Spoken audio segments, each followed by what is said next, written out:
Black and white தமிழர்களுக்கு அன்பான வணக்கங்கள். திருப்பூர் கிருஷ்ணன் இந்த நாளில் நம்மோடு பகிர்ந்து கொள்ள இருக்கிறாங்க. அவரை வரவேற்கலாம். சார் வணக்கம். வணக்கம். சினிமா பீட்டும் பார்த்துருக்கீங்க, சினிமா சம்பந்தமாகவும் நிறைய எழுதியிருக்கீங்க. நான் வந்து தினமணி கதிர் வார இதழில் இருக்கிறப்போ சினிமா நிருபராக ஒரு 4-5 ஆண்டுகள் இயங்கியிருக்கேன். நிறைய வந்து மகத்தான நடிகர்கள், முன்னணி நடிகர்கள் எல்லாரையும். அப்போ வந்து சிவாஜி கணேசன், எம்ஜி ராமச்சந்திரன், எம்ஜிஆரையும் எடுத்திருக்கீங்க. அது அவங்கள பத்திரிகை அந்த படங்கள் நம்ம போன விமர்சனம் எழுதணும் இல்லையா? அது குமாரவாடி ராமானுஜம்னு ஒருத்தர் இருந்தார்.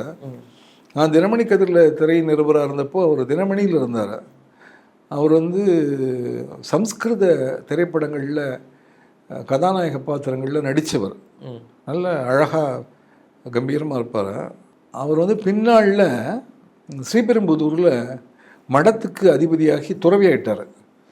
ஒரு 2 ஆண்டுகள் முன்னாடி ஒரு காலமாயிட்டார், சித்தி அடைஞ்சிட்டார். மனநிலைக்கு வந்து சேர்ந்ததுக்கு அவர் பார்த்த திரைப்படங்கள் காரணமாக எனக்கு தெரியாது. உடைய எல்லா படங்களையும் அவர் பார்ப்பார். நானும் அவரும் நிறைய பேசிக்குவோம். சங்கராபரணத்தை வந்து அவர் அடுத்தடுத்து 2 காட்சி பார்த்தார். எங்கிட்ட கட்டாயம் போய் பாருங்கன்னாரு. அப்புறம் நான் சங்கராபரணத்தை பார்த்தேன். அப்புறம் இயக்குனர் விஸ்வநாத்லாம் போய் சந்தித்தேன். நான் அமுதசுரபி பேட்டிக்காக எஸ்பிபி, இயக்குனர் விஸ்வநாத் 2 பேரையும் ஹைதராபாத்தில் போய் ஒரு சேர பார்த்து பேட்டியெல்லாம் எடுத்தேன். திரைத்துறை அப்படிங்கிறது, திரைப்படம் அப்படிங்கிறது ஒரு கலை. அது மற்றதெல்லாம் ஒரு கலை. நடனம் ஒரு கலை, பாட்டு ஒரு கலை. ஆனால் திரைத்துறைங்கிறது எல்லா கலைகளையும் உள்ளடக்கின கலை. திரைத்துறையில் வந்து இயல் உண்டு, இசை உண்டு, நடனம் உண்டு, எல்லா வகையான கலைகளுக்கும் அதில் வாய்ப்பு இருக்குது. அதனால் சரியான வகையில் அந்த திரைத்துறையில் இயக்குநர்கள் படம் எடுத்தால் நாட்டையே மாற்ற முடியும். ஆனால் அப்படி இப்போ இல்லை. வணிக ரீதியாக ஏராளமான படங்கள் எடுக்கிறாங்க. முன்ன வந்து ஒரு இயக்குனர் பீம்சிங் மாதிரி நபர்கள்லாம் இருந்தப்போ அதிக எண்ணிக்கையில் நல்ல நல்ல படங்கள் வந்தது. இப்போ வருது கொஞ்சம் குறைவான எண்ணிக்கையில் வருது. லக்ஷ்மி ராமகிருஷ்ணா இயக்கி அம்மினின்னு ஒரு படம் பார்த்தேன், ரொம்ப நல்லா இருந்தது. அதேமாதிரி மோகமிழ் படத்தை எடுத்த ஞான ராஜசேகரன் கணிதமேதை ராமானுஜன் பற்றி ஒரு ஆவணப்படம் எடுத்திருக்காரு, ரொம்ப நல்லா இருந்தது. நம்முடைய இலக்கியவாதி என்னுடைய நெருங்கிய நண்பர் பாரதி கிருஷ்ணகுமார் பல ஆவணப்படங்கள் எடுத்திருக்காரு. கீழ்வெண்மணி சம்பவத்தை வச்சு எடுத்திருக்காரு. அம்ஷன் குமார் ரொம்ப நல்ல ஆவணப்பட இயக்குனர். ரவி சுப்பிரமணியன் அவங்களாம் எடுக்கிறாங்க, நல்லாயிருக்கு. பட் மக்கள் இது மாதிரி நல்ல படங்களை பெரிய அளவில் போய் ஆதரிக்கணும். இந்த படங்களுடைய வலிமை கூடுறப்போ சமுதாயமே கட்டாயமாக மாறும். ஏன்னா திரைத்துறைக்கு உள்ள நுழைஞ்சு தான் சில கட்சிகளே ஆட்சியை பிடிச்சிது இல்லையா? அதனால் நல்லதை கொடுத்தா மக்களை மாற்ற முடியும். ஆனால் முற்றிலும் வணிக ரீதியாக இருக்குது. உங்களுக்கும் இப்போ உங்களுடைய கட்டுரைகள்லாம் படிக்கும்போது பார்த்தேன், நீங்கள் சிவாஜி, அந்த சிவாஜிங்கிற மகத்தான் அந்த கர்ஜனை. ஆமாம், அதுக்கு முன்னாடி போய் நேர்காணல் செய்தது எப்படி இருந்துச்சு? முதல்ல நான் போனது வேத புகழேந்தி அப்படின்னு ஒரு இயக்குனர் இருக்கார், தினமணியில் எங்களோட பணிபுரிஞ்சார்.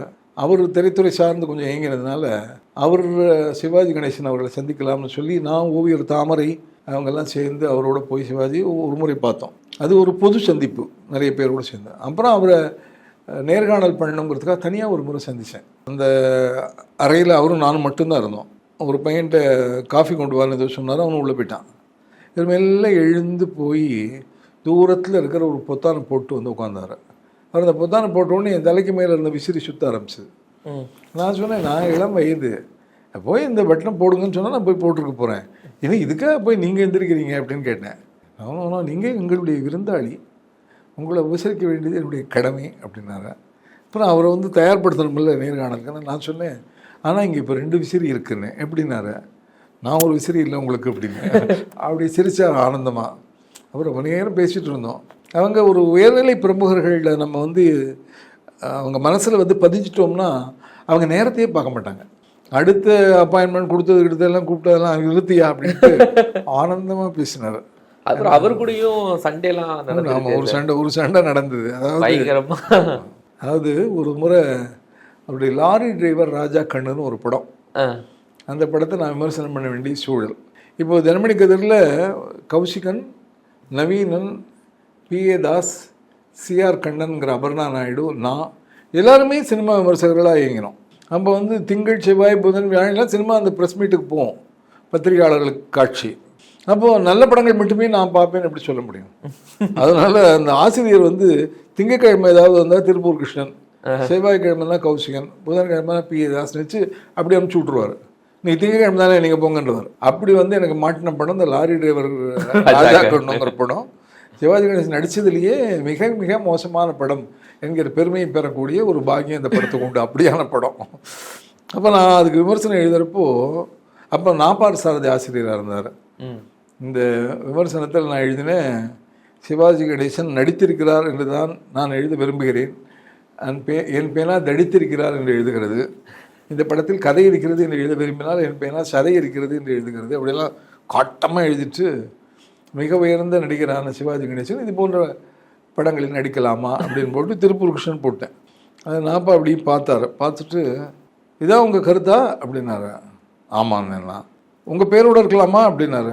அதில் என்ன அப்படின்னு எனக்கு கிளம்ப இது. அப்புறம் வெளியே வந்தோடனே கௌசிகன் அதை பார்த்தாரு. பார்த்துட்டு யோ புனை பேர்லையாவது எழுதியா அப்படின்னாரு.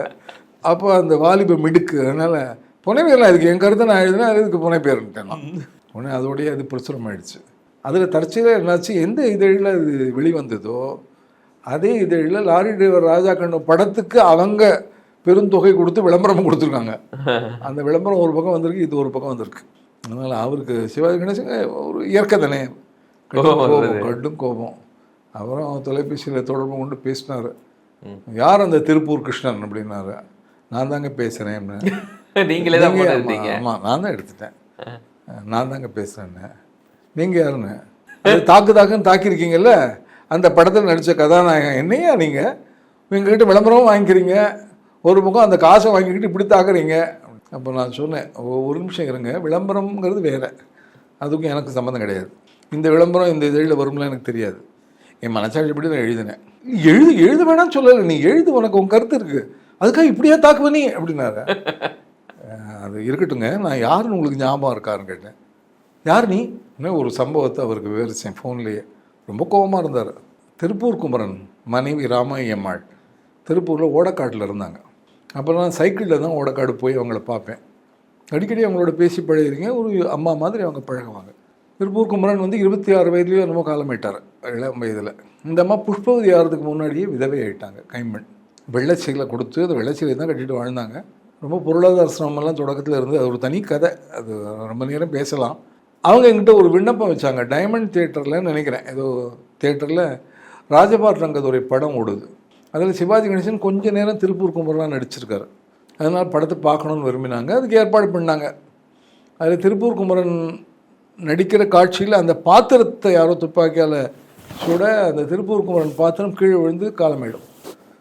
அதை பார்த்தோன்னே அப்புறம் ஒரு 5 நிமிஷம் படம் உண்டு. ஆனால் அந்த இறுதியில் வந்து அந்த காட்சியை பார்த்தோன்னே இந்த அம்மா மயக்கம் போட்டு விழுந்துட்டாங்க. அதுக்கப்புறம் தண்ணி தெளித்து இந்த அம்மா வீட்டுக்கு கொண்டு போயிடலாம் ஒழுங்கு பண்ணினப்போ நான் அந்த அம்மாட்ட கேட்டேன், சிவாஜி கணேசன் நடிப்பு எல்லாரையுமே மயக்கம், ஆனால் நீங்கள் மயக்கப்பட்டு விழுந்தீங்களேம்மா, என்னம்மா காரணம், ஏன் இப்படி ஆச்சுன்னு கேட்டேன். அந்த மாதிரி தம்பி, நீ பத்திரிகையாளர், எழுத்தாளர், ஏதாவது சொன்னால் எல்லார்ட்டையும் சொல்லிட்டு கிடப்பேன். அதனால் நான் இப்போ சொல்கிற விஷயத்தை நான் சாகிறது வரையும் வெளியே சொல்ல மாட்டேன்னு சத்தியம் பண்ணி கொடுக்கலாம். கட்டாயம் சொல்ல மாட்டேன், நான் தெரிஞ்சுக்கிறதுக்காக தான் கேட்குறேன். நீங்கள் ஏன் சாக போகிறீங்க, 2 நாள் இருங்க, என்ன விஷயம் சொல்லுங்க. என்ன எல்லாம் குமரனும் பொஞ்சாதின்னு எனக்கு கொண்டாடுறாங்க. அந்த ஆள் மூஞ்சி எனக்கு மறந்து போச்சு. அந்த ஆள் செத்து போய் இவ்வளோ வருஷம் ஆகிடுச்சு. வேறு எனக்கு அந்த செத்து போன காலத்தில் இருந்த எந்த ஞாபகமே இல்லை தம்பி.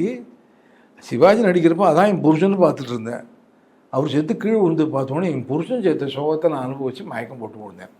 என்ன ஒரு எப்படிப்பட்ட தியாகங்களுக்கு அப்புறம் இந்த சுதந்திரம் நமக்கு கிடச்சிருக்குல்ல, ரொம்ப ஆச்சரியமாக இருந்தது எனக்கு. அதை உடனே நான் அவங்கக்கிட்டே ஒரு அனுமதி வாங்கி சிவாஜி கணேசனுக்கு ஒரு கடிதம் எழுதினேன். இந்த மாதிரி அவங்க சொன்னாங்க, அவர் பதில் எழுதினார். அதில் எனக்கு பல விருதுகள் கிடைச்சிருக்கு, நடிகர் திலகம்ங்கிற பட்டம் கிடைச்சிருக்கு, பல விருதுகள் இனியும் கிடைக்கலாம். ஆனால் ராமாயம்மாள் இது மாதிரி உணர்ந்தார்கள் அப்படிங்கிற இந்த விஷயத்தை விட மிஞ்சின பரிசு என்னுடைய நடிப்புக்கு வேறு எதுவும் கிடையாது அப்படின்னு எழுதியிருந்தார். அதை அந்த அம்மாட்ட படித்து நான் காமிச்சேன். அப்புறம் பொதிகை தொலைக்காட்சியில் திருப்பூர் குமரன் மனைவி ராமாயம்மாளையே நேர்காணல் பண்ணக்கூடிய வாய்ப்பு எனக்கு கிடச்சிருந்தீங்க. அதுலேயும் இந்த சம்பவங்கள்லாம் சொல்லப்பட்டது.